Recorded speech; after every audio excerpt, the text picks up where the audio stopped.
తెలుగు రాష్ట్రాలపై చలి పంజా విసురుతోంది. రాత్రి పగటి ఉష్ణోగ్రతలు కనిష్ట స్థాయికి పడిపోతున్నాయి. తెలంగాణలోని పలు ప్రాంతాల్లో ఉష్ణోగ్రతలు సింగిల్ డిజిట్లో నమోదవ్వగా కొన్ని ప్రాంతాల్లో పొగమంచు కారణంగా వాహనాల రాకపోకలకు అంతరాయం కలుగుతోంది. పటాన్ చెరులో 8, ఆదిలాబాద్లో 9 డిగ్రీల ఉష్ణోగ్రతలు నమోదయ్యాయి.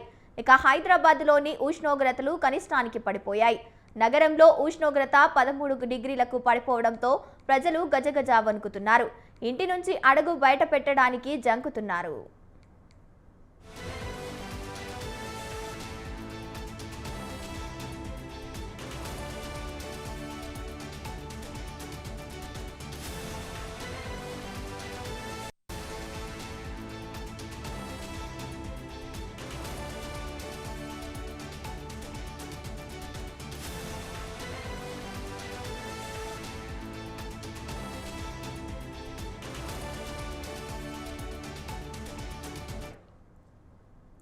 నిలువనీడలేక ఫుట్పాత్లపై నడుపుతూ వారి పరిస్థితి దయనీయంగా మారింది.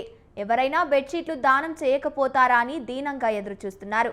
దుండిగల్లో 13, హయత్నగర్లో 14 డిగ్రీల ఉష్ణోగ్రతలు నమోదయ్యాయి. రాష్ట్రంలో ఈ నెల 21 వరకు చలి తీవ్ర స్థాయిలో ఉంటుందని, పశ్చిమ తెలంగాణలో ఉష్ణోగ్రతలు 7 నుంచి 9 డిగ్రీల మధ్యలో నమోదవుతాయని వాతావరణ శాఖ తెలిపింది. ఈ క్రమంలో 4 రోజుల పాటు ప్రజలంతా జాగ్రత్తగా ఉండాలని సూచించింది.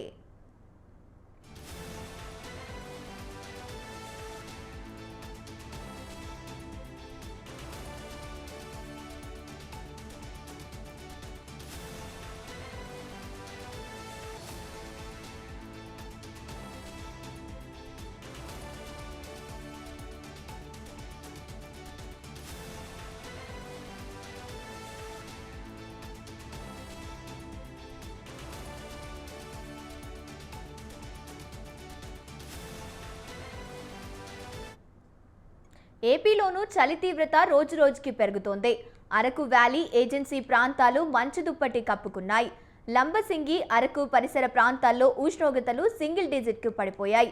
2 నుంచి 5 డిగ్రీల లోపు ఉష్ణోగ్రతలు నమోదవుతుండటంతో ఏజెన్సీ ప్రాంతాల ప్రజలు వణికిపోతున్నారు.